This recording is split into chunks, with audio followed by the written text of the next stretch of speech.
নমস্কার, শ্রমিক কথায় আপনাদের সকলকে স্বাগত জানাই। আপনি যদি কোথাও কর্মরত, সেখানে আপনার একটা ইউএন নাম্বার থাকবে। ইউএন নাম্বারটা অনুযায়ী আপনি যেখানে কাজ করছেন তার মাসের শেষে একটা ছোট্ট মতো কন্ট্রিবিউশন আপনার ওই যে নাম্বারটা আছে ওর অ্যাগেনস্টে জমা হতে থাকবে। সেটার পাসবুক ব্যালেন্সটা আপনার দিনের পর দিন জমতে জমতে একটা ভালো রকম অ্যামাউন্টে পরিণত হবে।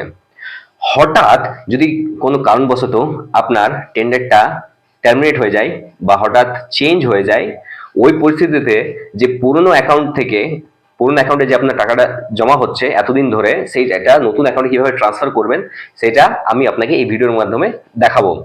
আমার নিজের এক্সপিরিয়েন্সটা আমি এখানে আপনার সাথে শেয়ার করছি, আর আপনিও এটা শিখে রাখুন। এটা আপনি মোবাইলের মধ্যেও করে নিতে পারবেন। তো ভিডিওতে বেশি দেরি না করে ভিডিওটা শুরু করা যাক। আর আপনি যদি চ্যানেলে নতুন এসেছেন তো চ্যানেলটি অবশ্যই সাবস্ক্রাইব করুন। এরকম আরো অনেক ইনফরমেটিভ ভিডিও আমি আগামী দিনে আরো নিয়ে আসবো। সবচেয়ে প্রথম আমি আমার কম্পিউটার স্ক্রিনে চলে এসেছি। এখানে আপনার যে আধার লিঙ্ক মোবাইল নাম্বারটি আছে সেটা আপনি আপনার পাশে রাখুন। তারপর গুগলে যে কি সার্চ করবেন, ইউএনটি সার্চ করে নিন। এরপর এখানে ক্লিক করে দিন এমপ্লয়িজ প্রভিডেন্ট ফান্ড অর্গানাইজেশন। আপনার যে ইউএন নাম্বারটা আছে ওর এগেনস্টে আপনি যে পাসওয়ার্ডটা ক্রিয়েট করে রেখেছেন সেই পাসওয়ার্ডটা আপনি পুট করে দিন। আমি আমার ফার্স্টে ইউএনটা পুট করছি, দেন আমাকে আমার পাসওয়ার্ডটা পুট করে নিতে হবে। সাইন ইন করলাম। এবার মাল্টি ফ্যাক্টর অথেন্টিকেশন অনুযায়ী আমার একটা ওটিপি আসবে আর ক্যাপচা। সবচেয়ে প্রথম আমার যে ওটিপিটি এসছে সেই ওটিপিটা আমি এখানে দেবো।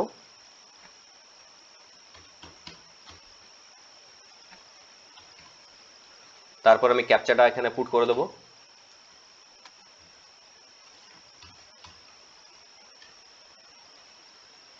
তারপর সাবমিট।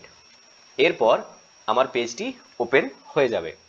এবার দেখুন ডান দিকে আমার মেম্বার প্রোফাইলে এখানে ইউএন নাম্বারটা দেখা যাবে, UAN number, name, date of birth, gender.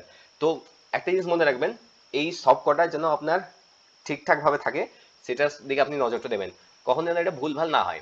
এরপর আপনার কোথায় যেতে হবে, এরপর আপনাকে যেতে হবে অনলাইন সার্ভিসেস। এই লিঙ্ক এখানে আপনাকে ক্লিক করতে হবে।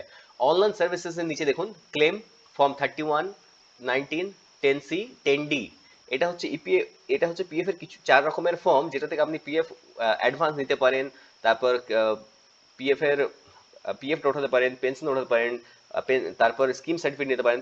এই 4টা ফর্ম এখানে কথা বলা হয়েছে। এরপর হচ্ছে one member one EPF account, one member one EPF account.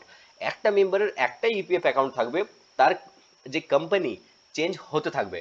তো এই ক্ষেত্রে আপনার যে ইউএন নাম্বারটি আছে সেই ইউএন নাম্বারটা কিন্তু সেম থাকবে, কিন্তু আপনার যে পিএফ এর ব্যালেন্সটা আছে সেই ব্যালেন্সটা যতবার আপনার কোম্পানি চেঞ্জ হবে ততবার আপনাকে শিফট করে নিতে হবে। যে কোম্পানি বর্তমানে যে কোম্পানিতে আপনি আছেন ওই কোম্পানি থেকে নতুন যে কোম্পানিতে আপনি যাচ্ছেন ওইখানে ওটাকে শিফট করে দিতে হবে। মানে কিভাবে সেটা করবেন সেটা এখানে চলুন দেখে নেওয়া যাক। এখানে আমি ক্লিক করব। ক্লিক করার পর একটা পেজ ওপেন হয়ে আসবে। এই পেজটিতে আপনার যা পার্সোনাল ইনফরমেশন আছে সেটা এখানে দেখাবে। আপনি দেখতে পারেন name, bank account number, mobile number, IFSC code, email ID, Aadhaar number, এগুলো দেওয়া আছে। এরপর দেখুন আপনাকে কি করতে হবে, এই উপরে যে ইনস্ট্রাকশন আছে এটাকে একবার পড়ে নিতে হবে। Online transfer request are accepted only when KYC details are seeded against UAN. আচ্ছা, কেওয়াইসি ডিটেলস যে আপনার আছে সেটা ইউএন এর সাথে সিড করা আছে। only one transfer request against the previous member id can be accepted।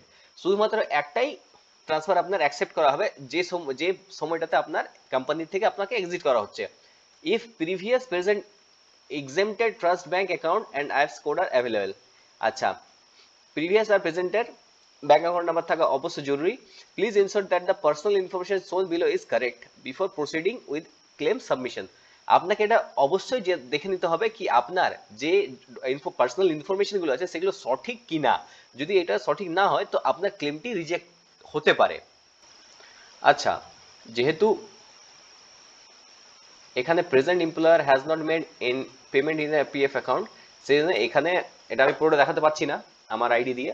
তো আমি আপনাকে এইটুকু বলে রাখতে পারি কি আপনার যদি কোম্পানি চেঞ্জ হয়েছে সেক্ষেত্রে আপনি যে এখান থেকে টাকাটি শিফট করে অন্যদিকে নিয়ে যাবেন, আপনার পিএফ এর যে ব্যালেন্স আছে যেটা পেনশনটা সেটা কিন্তু সেম রয়ে যাবে। বাট পিএফ ব্যালেন্সটা আপনার